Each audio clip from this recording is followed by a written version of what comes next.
శ్రీమతే రామానుజాయ నమః. శ్రీ దయాబాలమునియే నమః. శ్రీమద్వరవరమునియే నమః. సభ్యులకి దాసదాసోహం. 20 పాసురాల దాకా మనము తిరుప్పావైని అనుభవించాము. మొదట 5 పాసురాలలో వ్రతానికి అవసరం ఏమిటి, వ్రతం నారాయణనే నమకే పరైతర్వాన్, ఆ శ్రీమన్నారాయణుడి గురించి తను దక్కాలి, తనే దారిగా ఉండి తనే మనకి దక్కేటట్టు దారి చూపిస్తాడు అని తెలుసుకున్నాము. వ్రతంలో చెయ్యవలసినవి చెయ్యకూడనివి పెద్దలు చేసినట్లే చేస్తాము. లోకక్షేమాని కోసం చేస్తున్నాము. ఇలా లోకక్షేమం కోసం చేస్తే దేవతలు కూడా తోడు నడుస్తారు. ఆటంకం ఎలా తొలగిపోతుంది? మనోవాక్కాయాలని ఒకటిగా పెట్టి ధ్యానం చేస్తూ ఉంటే పాపాలన్నీ నశించిపోతాయి. ఇక ఒక్కొక్క గోపికని లేపుకుంటూ 5 నుంచి 15 పాసురాల వరకు వేరే వేరే గోపికలు వేరే వేరే గుణాలతో ఉండి వాళ్ళు ఆ అండాళ్ సత్సంగానికి గోష్ఠికి ఎలా వచ్చి చేరారు అని తెలుసుకున్నాం. 16, 17లో ద్వారపాలకులు, క్షేత్రపాలకులు, కృష్ణుడు కుటుంబ సభ్యులు, తల్లిదండ్రులైన యశోదమ్మ నందబాబాని లేపుకుంటూ ఎప్పుడూ విడిపోని ఆదిశేష స్వరూపమైన బలరాముని మేలుకొలుకొని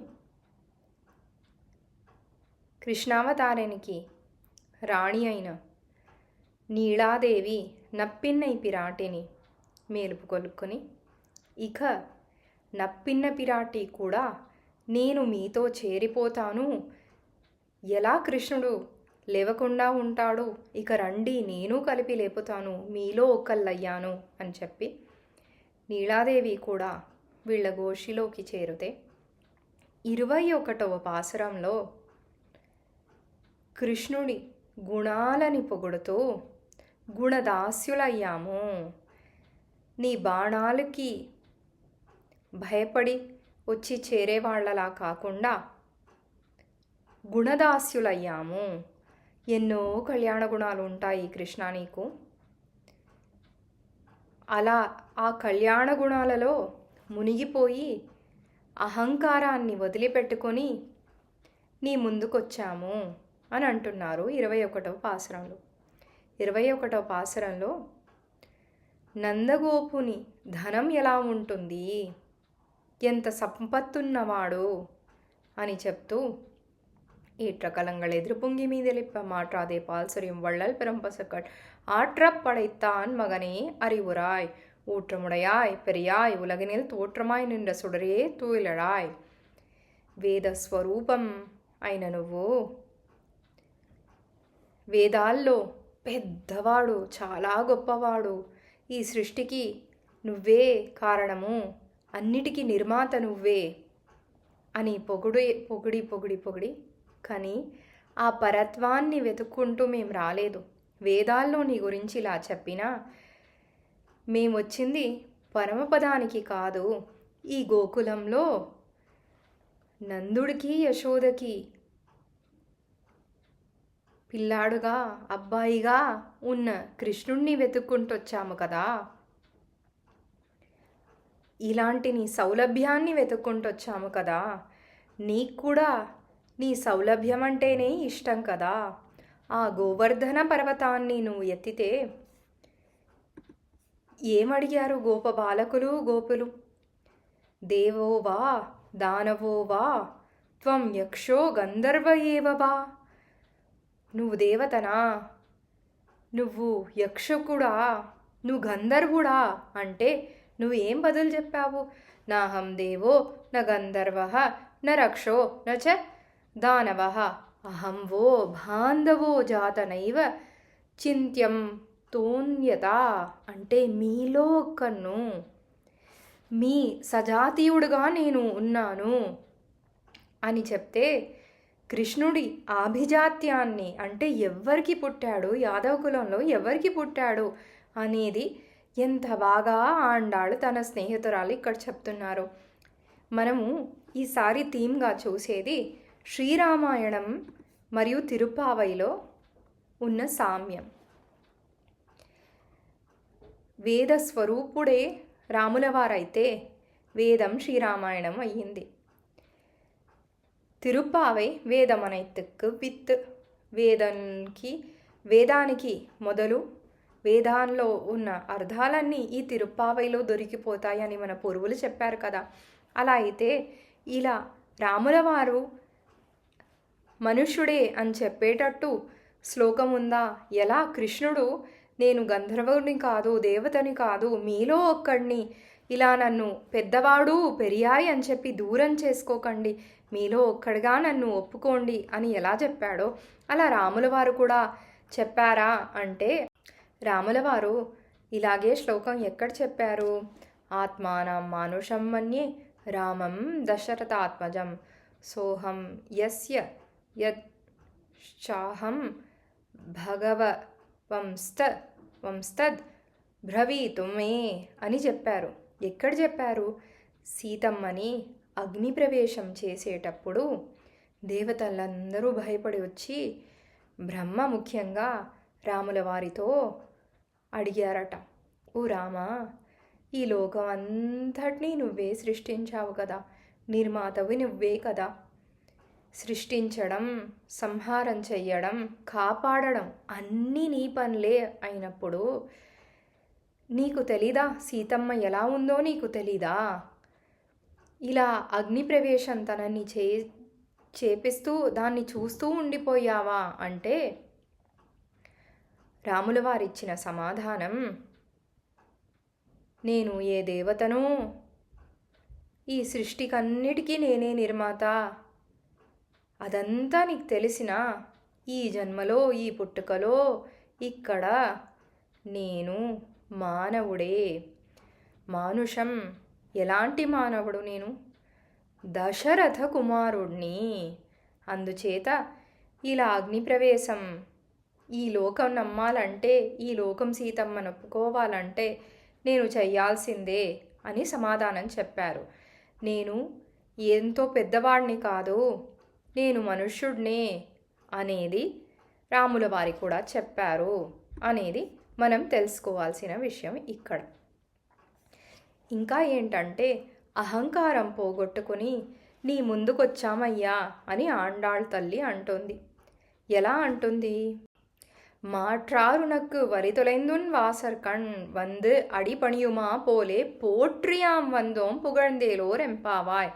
అంటే నీ శత్రువులు నీ బలాన్ని చూసి భయపడి వచ్చుంటారేమో, అలా కాకుండా నీకు పల్లాండు నువ్వు బాగా ఉండాలి, ఎన్నేళ్లైనా నువ్వు మంగళంగా ఉండాలి అని పెరియాళ్వారు చెప్పినట్లు పోట్రీ అని చెప్పడానికి నీ గుణాలని నీకు తగ్గట్టు పాడాలి, నీ గుణాలకి విసులమయ్యామయ్యా అని చెప్పి ఆండాళ్ తల్లి ఇక్కడ వచ్చింది.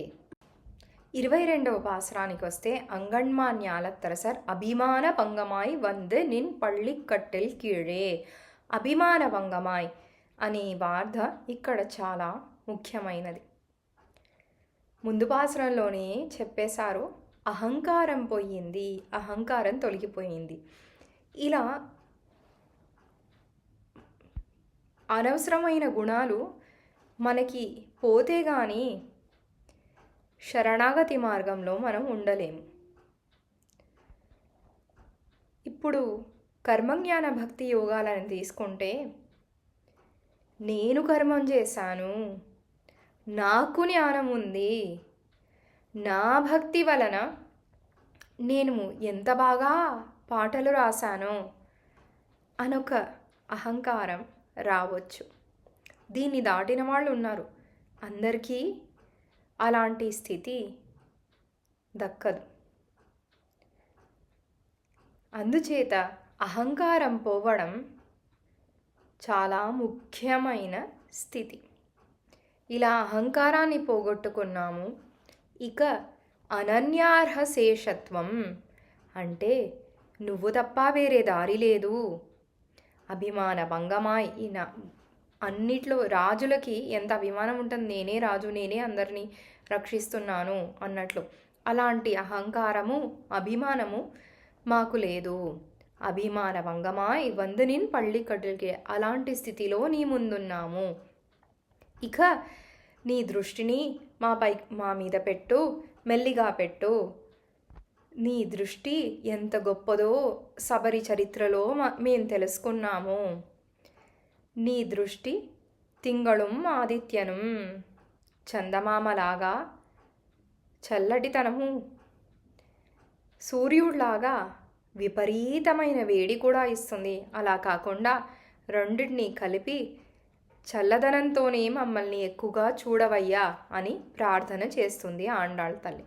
ఇక్కడ శ్రీరామాయణంలో అభిమాన భంగమాయ్ వందు నిన్ పళ్ళిక్కట్టెల్కిడే, అలా నిలబడిందెవరు? అభిమానం పోయి, గర్వమంతా పోయి, రామా నిన్ను తప్ప వేరే దారి లేదు, నువ్వే ఇక దారి చూపించాలి, అనన్యార్య శేషత్వంతో ఉండిందెవరు? విభీషణాళ్వాన్. విభీషణ శరణాగతి ఘట్టం ఇలా చిన్న చిన్న వీడియోస్లో తెలుసుకోకుండా ఆచార్యుల వారి దగ్గర కాలక్షేపంలో ఖచ్చితంగా తెలుసుకోవాల్సిన విషయం. అయినా ఇక్కడ చిన్నగా చెప్దాము, తెలుసుకుందాము. తప్పులుంటే ముందుగానే క్షమించమని కోరుకుంటున్నాను. విభీషణ ఏ స్థితిలో రాముల వారి దగ్గరకు వచ్చారు? సీతమ్మని తెచ్చింది తప్పు అని తెచ్చినప్పటి నుంచి అంటున్నారు. సీతమ్మకి త్రిజటని కాపలా పెట్టారు. త్రిజట విభీషణుడి కూతురు. తను చాలా మంచిది. మిగతా రాక్షసులు ఎంత కష్టం పెట్టినా త్రిజట మాత్రం బాగా చూసుకుంది.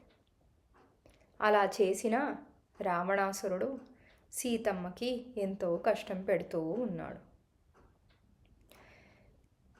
సభలో ఆంజనేయ స్వామి వచ్చి లంక మొత్తానికి నిప్పు పెట్టి వెళ్ళిపోయాక కూడా హితం ఎంతో చేస్తాడు, గుడ్ అడ్వైస్ ఇస్తాడు విభీషణ.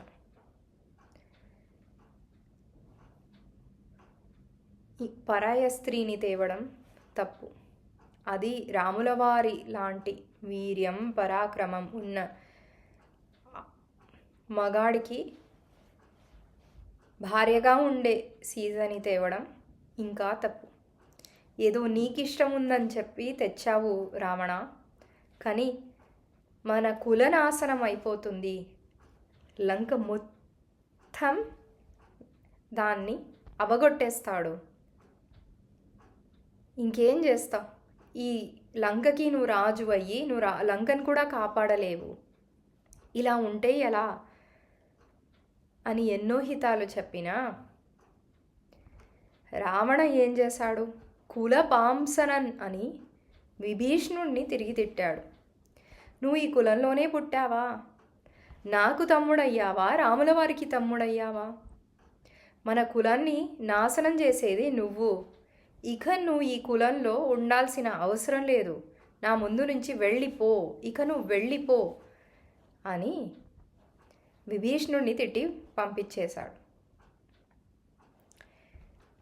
ఇప్పుడు విభీషణ ఏం చేశాడు? అన్నిటినీ వదిలేసి సముద్రం దాటి ఆకాశంలోనే ఉండి ఎవరిని అడిగారు? నేను వచ్చాను, ఇక నన్ను కాపాడండి అని రాముల వారికే చెప్పాడు. అబ్రవీచ తదా వాక్యం జాతక్రోధో విభీషణః అంతరిక్షగత శ్రీమాన్ భ్రాతరం రాక్షస అధిపం. కోపంతో ఇక నేను వెళ్ళిపోతాను, అంతరిక్షగత శ్రీమాన్ అయ్యాను అని విభీషణని అంటున్నారు. శ్రీమంతుడయ్యాడట విభీషణ. మొదటి పాసురంలోనే చూశాను. శ్రీమంతుడు ఎలా అవుతాడు? అలా ఎలా శ్రీమంతుడు అయిపోతాడు అంటే అన్నిటినీ వదిలేసి రాముల వారి దగ్గరకు వచ్చాడు కదా, అన్నింటినీ వదిలేయడం అంత గొప్ప విషయమా?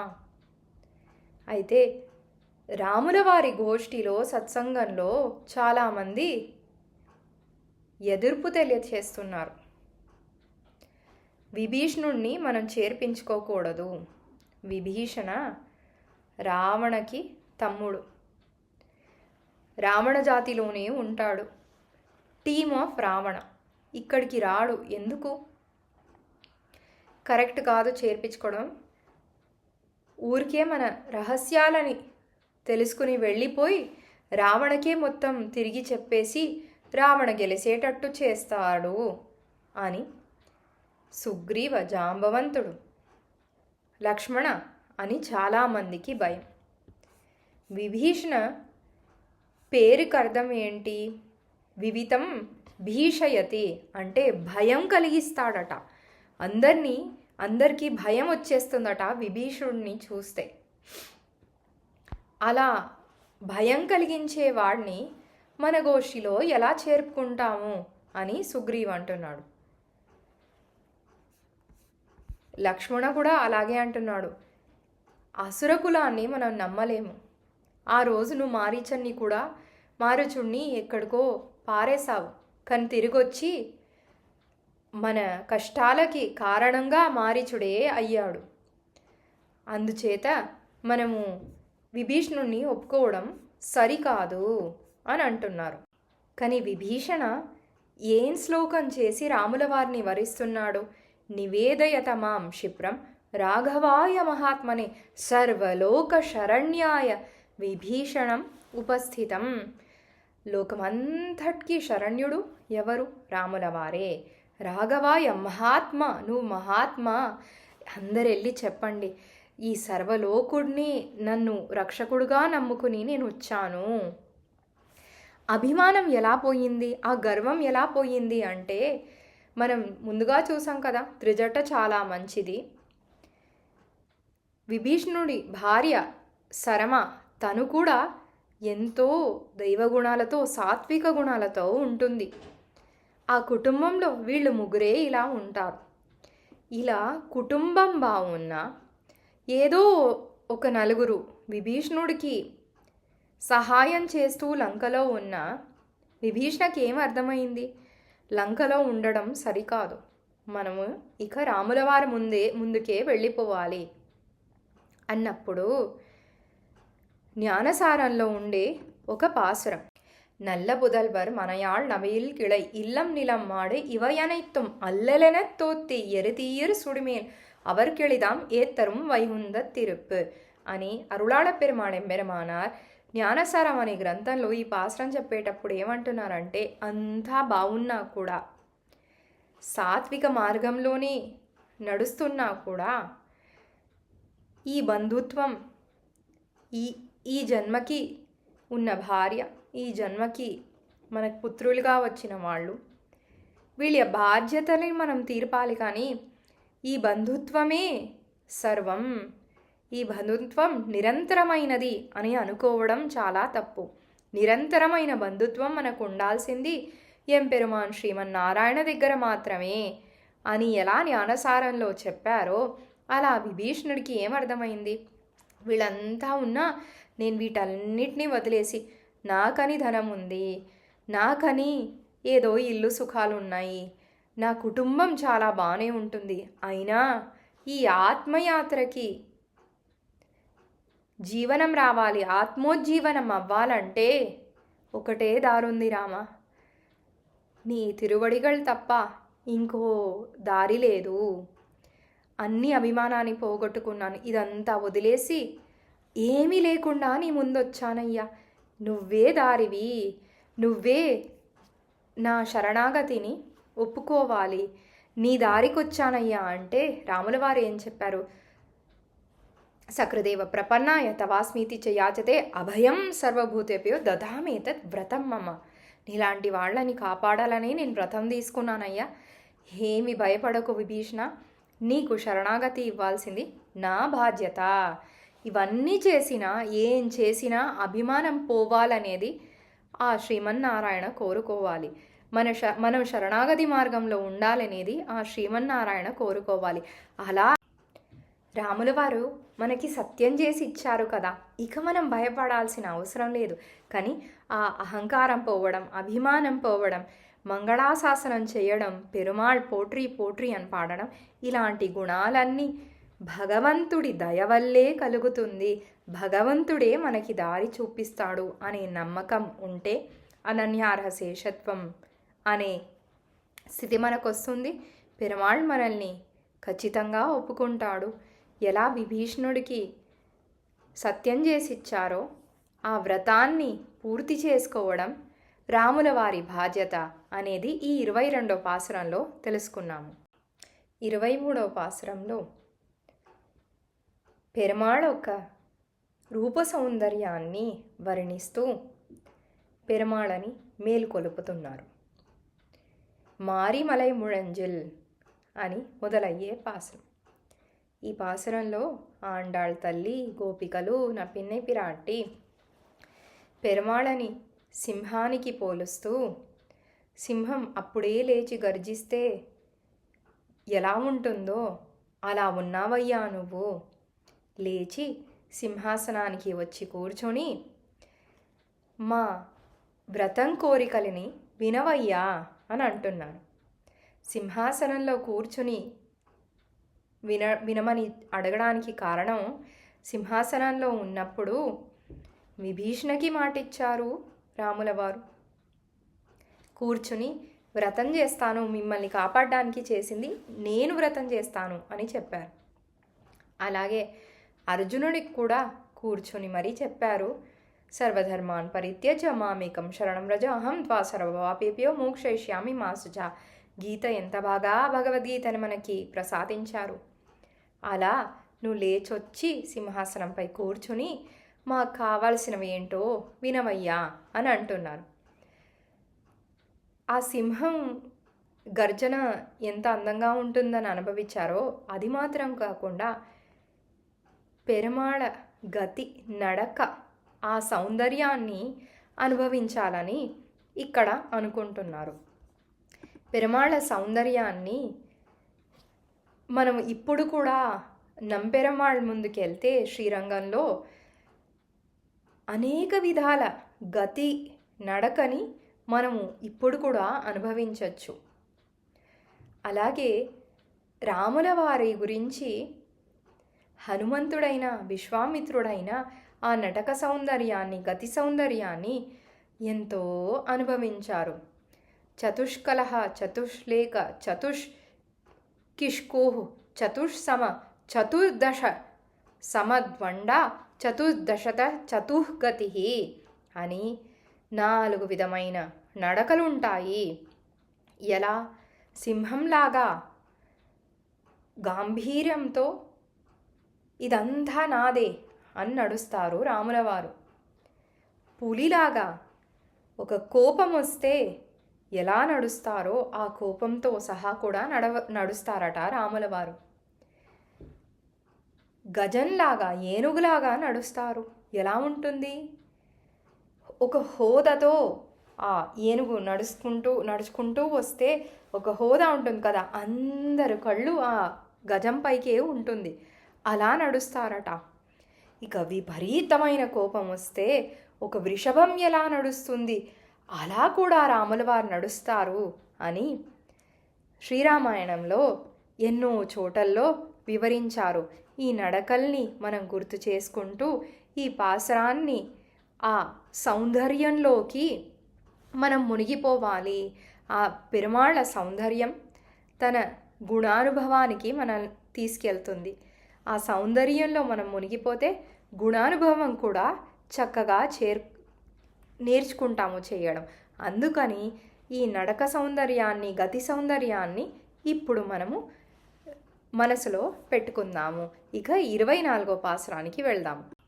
అండ్రి ఉలహమడందాయి అడిపోట్రి అని మొదలయ్యే 24వ పాసురం. ఈ పాసురం మంగళాశాసనాన్ని చేస్తుంది. 23వ పాసురంలో లేచి నడిచొచ్చి సింహాసనంపై కూర్చో అని అడిగారు. అలా నడిచొచ్చాడట వెంటనే కృష్ణుడు. అలా రాగానే ఇంత సౌకుమార్యంగా ఉంటుంది తన తిరువడి. అలా నడిచొచ్చేసరికి ఆ తిరువడిలు ఎర్రగా అయిపోయాయట. చాలా సుకుమారంగా మృదుత్వంతో ఉంటుంది.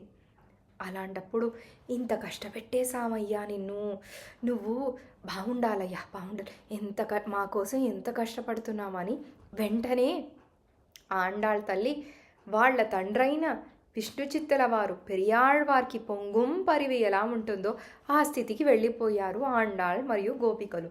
అందుచేత మొదటి నుంచి ఎలా నడుచుకుంటూ వచ్చారు, அன்று உலகமளந்தாயடி போற்றி சென்றங்கு தென்னிலங்கை செற்றாய் திரள் போற்றி பூண்ட சகடம் உதைத்தாய் புகழ் போற்றி கன்று குனிலாய் எரிந்தாய் கடல் போற்றி குன்று குடையாய் எடுத்தாய் குணம் போற்றி வென்று పగై కెడుక్కుం నిన్ కయ్యిల్ వేల్ పోట్రి అని ఎన్నో విషయాలకి పోట్రి పోట్రి పోట్రి అని అంటుంది. మొదటిగా త్రివిక్రమావతారానికి రాముల వారు నడుచుకుంటూ వెళ్ళి లంకని సంహారం చేశారు, దానికి పోట్రి. చకటాసురాన్ని ఎత్తి పడేస్తే ఆ కాళ్ళకి పోట్రి. కండ్రు కునిలా ఎరిందాయ్ వత్సాసురాన్ని ఎలా వీసి పరేశారు, ఆ తిరువడిగడికి పోట్రి, చేతులకి తిరువడిగడికి పోట్రి.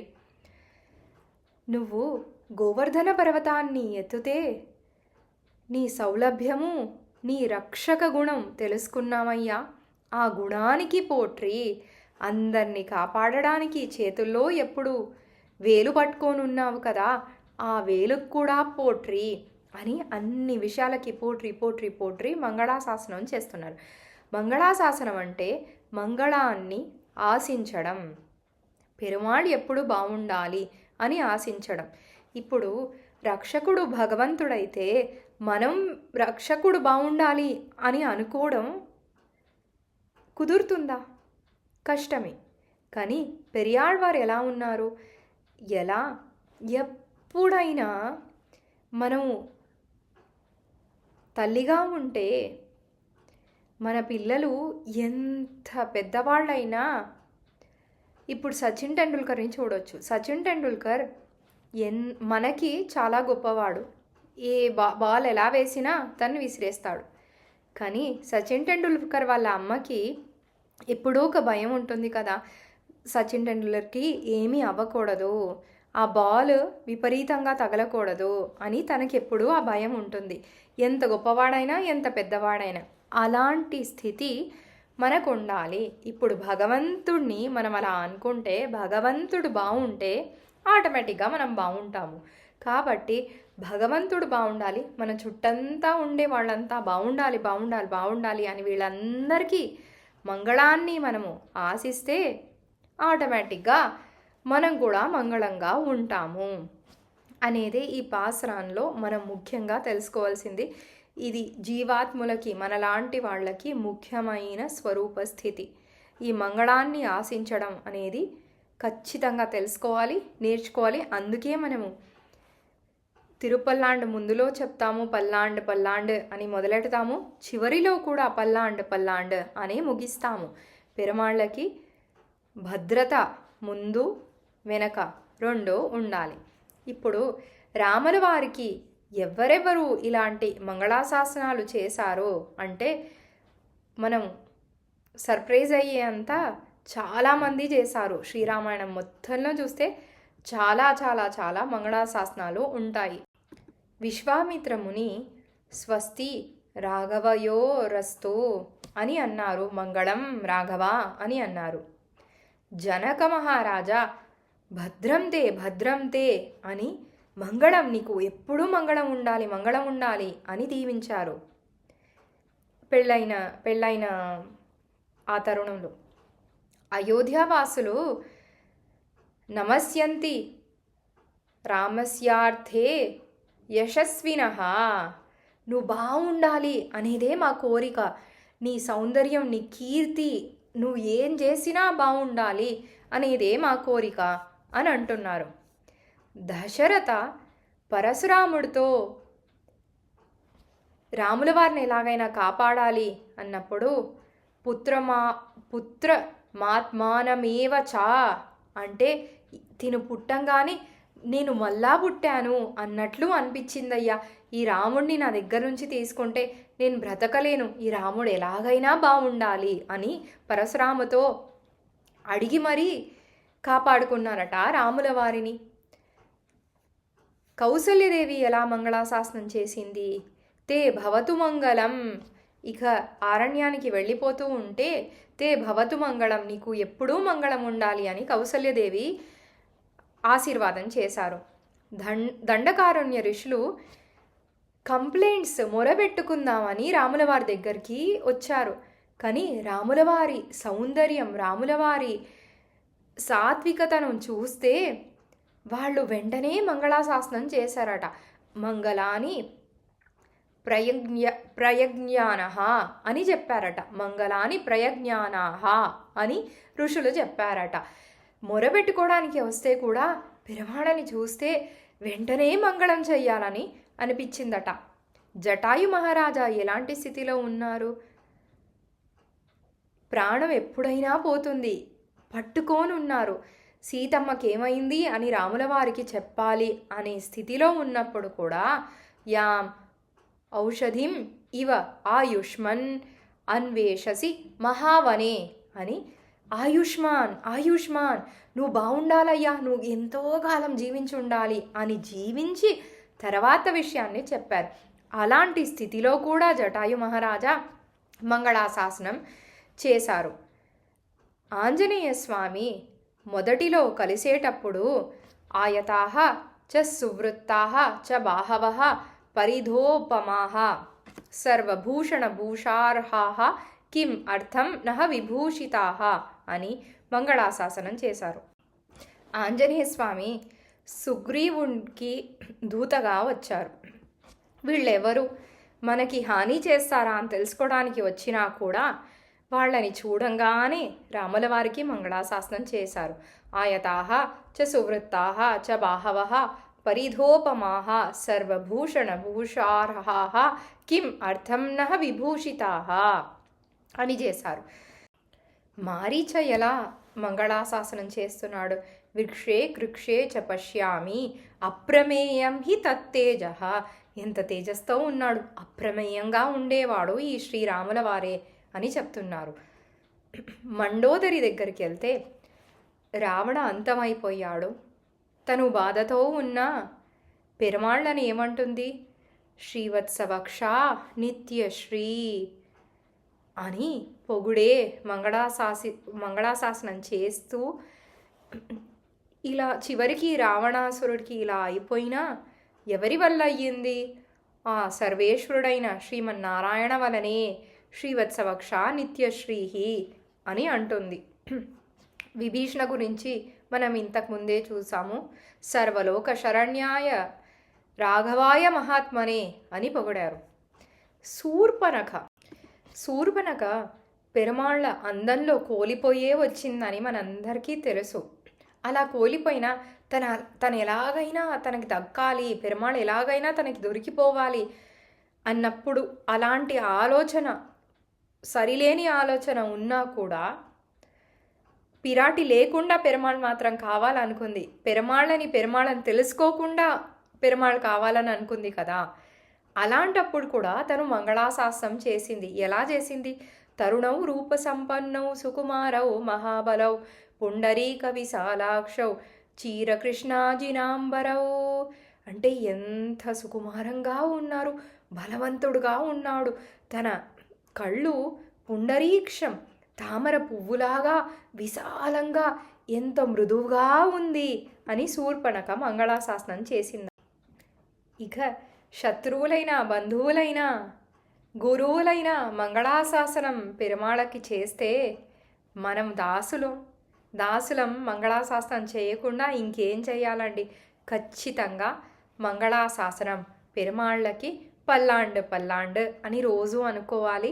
ఈ పాసురం 24వ పాసురం అన్రివుల మళందాయడి పోట్రీని కూడా ఎప్పుడు అనిపిస్తే అప్పుడు పెరుమాళ్ బాగుండాలి, మంగళాశాసనం పెరుమాళకి అని మనము చేస్తూ ఉండాలి. 25వ పాసురం ఉరిత్తి మగనాయి పిరందు అని మొదలయ్యే పాసురం. ఈ పాసురంలో ఆటంకాలన్నీ పోగొట్టేస్తే నీకు ఈ వ్రతం పూర్తి చెయ్యాలి, పూర్తవ్వడానికి అవసరమైనవి నీకివ్వాలనిపిస్తే నిరంతరం నిனைப்பதாக நீ நினைக்க வேண்டுமே అని తిరుమళసి ఆళ్వార్ చెప్పినట్లు నీ మనసులో ఈ ఆశ ఉంటే పెరుమాళవ్ నిన్ను మేము పాడుతాము. నీకు ఆశ ఉంటే అంటే శరణాగతిని ఒప్పుకోవడం పెరుమాళ్ళ కోరిక, మన కోరిక కాదు. అలా నువ్వు ఒప్పుకుంటే పరై తరుదియాగిల్ తిరుత్తక్క సెల్వమము సేవగము యాంపాడి అని అంటున్నారు. పరై తరుది ఆగిల్ అంటే నువ్వు ఇస్తావు అని నువ్వు డిసైడ్ చేసుకుంటే మేమేం చేస్తాము? ఎంతో ధనవంతుడైన నువ్వు పిరాట్టితో, అమ్మవారితో, తాయారుతో, శ్రీతో తిరుత్తక్క సెల్వము శ్రీయే నిన్ను ఒప్పుకుందంటే నువ్వు ఎంత ధనవంతుడివి అయ్యా, ఎంత శ్రీమంతుడివి అయ్యా నువ్వు. అలాంటి నీకు కైంకర్యం చేస్తాము. సేవగము యాంపాడి వరుత్వం తీరింద. ఇప్పుడు దాకా నిన్ను వదిలేసి ఉన్నాము కాబట్టి ఆ విరహంలో ఉన్న దుఃఖాన్ని కూడా పోయేటట్టు పాడుతాము, నీ గుణానుభవాన్ని చేసుకుంటాము అని ఈ పాసురంలో అంటున్నారు. ఇప్పుడు ఈ తిరుత్తక్క సెల్వము అనే దానికి శ్రీరామాయణంలో చాలా విశేషమైన అర్థాలు ఉన్నాయి. బాలకాండం అనేది శ్రీరామాయణంలో చాలా చిన్నగా ఉంటుంది. రాముల వారు పుట్టారు, గురుకులానికి వెళ్ళారు, తిరిగి రాగానే విశ్వామిత్రులు వచ్చి రాముల వారిని యాగ సంరక్షణ చేయమని తీసుకెళ్లారు. ఆ యాగం అయ్యేటప్పుడు తాటకని సుబాహుని వధం చేశారు. ఆ బాణానికి మారీచుడు మాత్రం 100 యోజన దూరంలోకి వెళ్ళి పడ్డాడు అని ఉంటుంది. తర్వాత సీతమ్మతో కళ్యాణం అయ్యింది, ఇక శ్రీరామాయణం మొదలు అన్నట్లు ఉంటుంది. కానీ మనకి రాముల వారికి సీతమ్మ ముందు తర్వాత అని చెప్పడానికి మారీచుడు ఉన్నాడు. మారీచుడు ఒక యక్షిని పుత్రుడు. అగస్త్యముని దగ్గర ఒక శాపం వస్తే వీళ్ళు రాక్షసులుగా పుట్టి ఈ యాగ సంరక్షణ చేయకుండా, యాగం అవ్వకుండా ఆటంకాలు తెస్తూ ఉన్నారు. అలాంటప్పుడు మారీచునికి రాముల వారి బాణం తగిలితే మారీచుడు మనసు మారిపోయాడు. తనేమంటున్నాడు? అప్పుడే అక్షరాభ్యాసం అయినట్లు అంత చిన్నగా, మృదువుగా, సుకుమారంగా ఉండే రాముల వారు సీతమ్మ కన్నా ముందే చిన్న పసివాడుగా ఉండే రాముల వారు బాణం తగిలితే నేనేమయ్యాను? ఎక్కడో 100 యోజనల దూరం దాటి పడిపోయి అప్పుడే నేను మంచివాడైపోయాను. ఇక తప్పైన పనులు చేయకూడదు, రాముల వారి చూయించే దారిలో ఉండాలి, మనము సరిగ్గా ఉండాలి, రాముల వారు అంత గొప్పవారు అని తెలుసుకున్నాము. ఈ సంఘటన అయిపోయాక రాముల వారికి ఏమైంది? కళ్యాణం అయ్యింది. అయితే శ్రీయఃపతి అయ్యాడు, సీతారాముడయ్యాడు. అయితే ఇప్పుడు రాముడు ఎలా ఉన్నారు? అప్రమేయం హి తత్తేజో యస్య సా జనకాత్మజ న త్వం సమర్థః తాం హర్తుం రామచాప ఆశ్రయాం వనే. ఇది ఎప్పుడు అంటున్నారు? సీతని నేను అపహరించాలి, సీతని నేను తీసుకెళ్ళిపోవాలి అని రావణాసురుడు మారీచుడి దగ్గరకు వచ్చి నాకు నువ్వు సహాయం చెయ్యాలయ్యా అన్నప్పుడు బోధిస్తున్నాడు, హితం చెప్తున్నాడు మారీచుడు. ఇంతకు ముందే ఒంటరిగా ఉన్నప్పుడే ఎంతో బలవంతుడు రామ. ఇప్పుడు రామో విగ్రహవాన్ ధర్మ, రావణ నువ్వు విగ్రహవాన్ అధర్మ, ఇంకో పరాయవాడి భార్యని తీసుకెళ్ళిపోవాలనుకుంటున్నావు, నువ్వు అధర్మం చేస్తున్నావయ్యా, అలా చేయకు. సాధు సత్య పరాక్రమ, తన మాటే నిజం, తను ఏం చేస్తే అది పరాక్రమంగా ఉంటుంది. దేవానాం వాసవ ఇవ, అంటే దేవతల్లో దేవత, ఇమయోర్తలైవ, దేవులందరికీ దేవత, నిత్య సూర్యులకు దేవత, అదంతా రాముల వారే.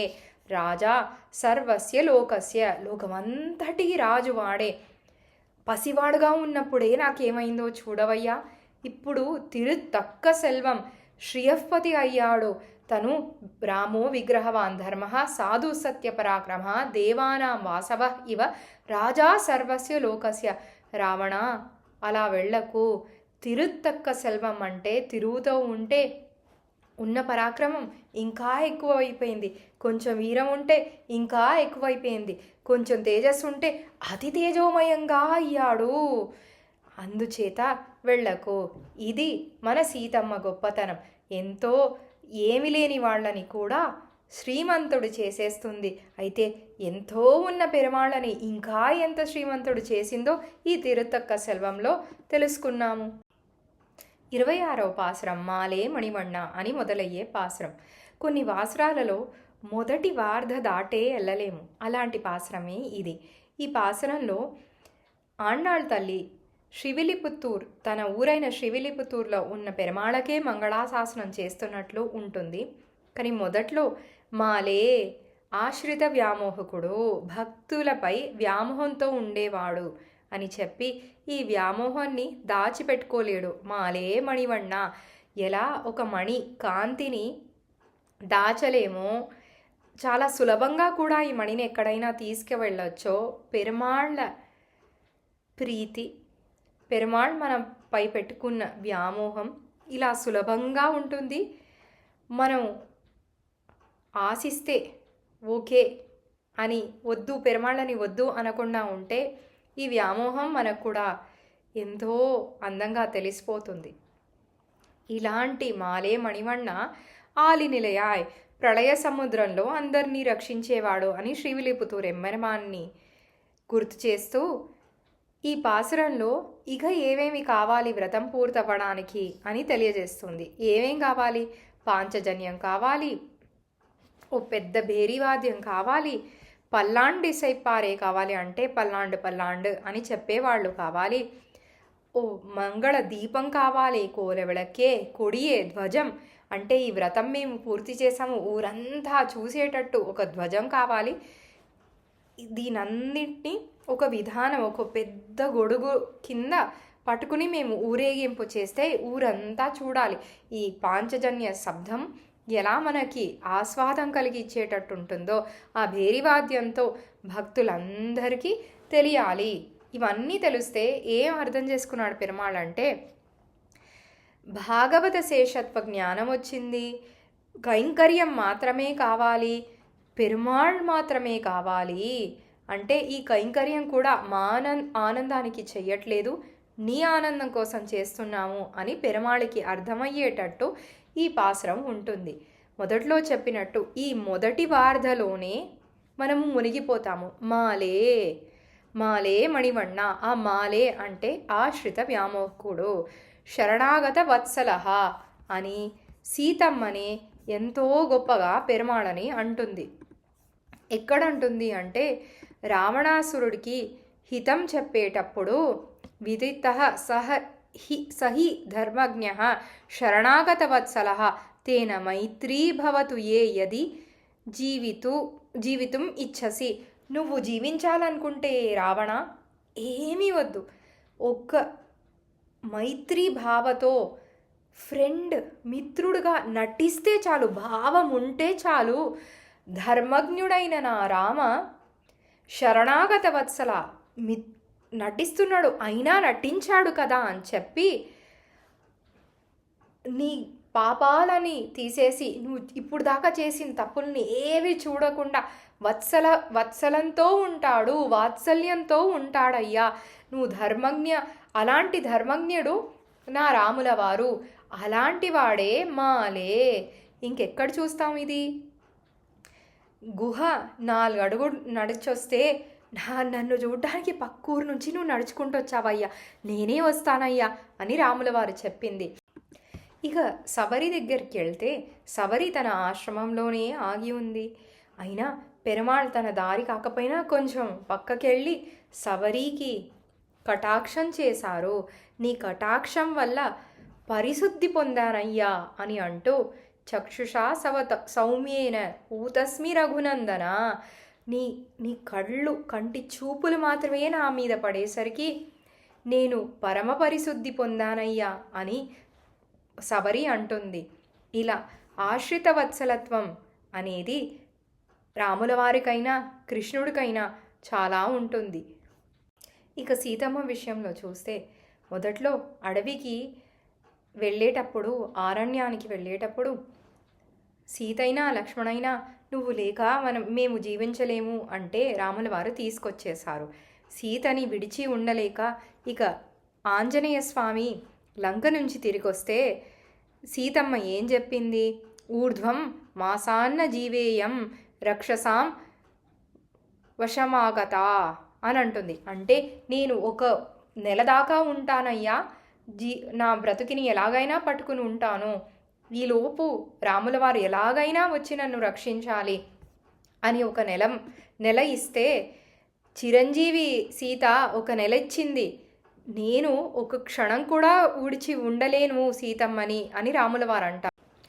ఆ శ్లోకం ఎలా ఉంటుంది? చిరంజీవతి వైదేహి యదిమాసం ధరిష్యతి క్షణం సౌమ్యన జీవేయం వినాతాం అసితేక్షణం. ఒక్క క్షణం కూడా నేను ఆ అసితేక్షణ అందమైన కళ్ళు ఉన్న సీతని విడిచి నేను ఒక క్షణం కూడా ఉండలేను. సీతమ్మకి కొంచెం ప్రేమ ఇట్టే రాముల వారికి ఎంతో విపరీతమైన వ్యామోహం. మనం అనుకుంటాము మనం పెరుమాళ్ళ మీద పెట్టుకున్న ప్రేమ చాలా గొప్పది, మనుష్యులపై కూడా మనం ప్రేమ ఎంతో గొప్పగా పెట్టుకున్నామని ఏవేవో చేసేస్తూ ఉంటాము ప్రేమ అనే మాటతో. కానీ రాముల వారికి, శ్రీమన్నారాయణకి మన మీద ఉన్న ప్రేమ నిరంతరమైనది. తనకి పిచ్చి కలిగేటట్టు ఉండే ప్రేమ.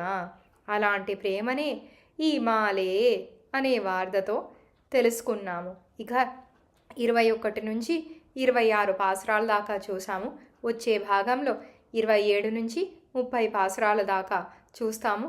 శరణాగతి శాస్త్రాన్ని గొప్పగా తెలియచేసే 4 పాసురాలు రాబోతున్నాయి. తెలుగులో మాత్రం కాకుండా తమిళంలో శ్రీమతి సుప్రజా శ్రీరామ్ గారు రోజుకొక పాసురం అని అందిస్తున్నారు. కన్నడలో శ్రీమతి కృష్ణ తపస్విని గారు, ఇంగ్లీష్లో శ్రీమతి విద్యారాఘవన్ గారు. అన్ని వీడియోస్ని మీరు చూసి కలిసి అందరూ ఆండాళ్ళని అర్థం చేసుకొని ఆండాళ్ మనతిక్కినియానైన ఆండాళ్ మనసుకి మనోహరమైన రాముల వారి గురించి కూడా తెలుసుకుందాము. శ్రీమతే రామానుజాయ నమః.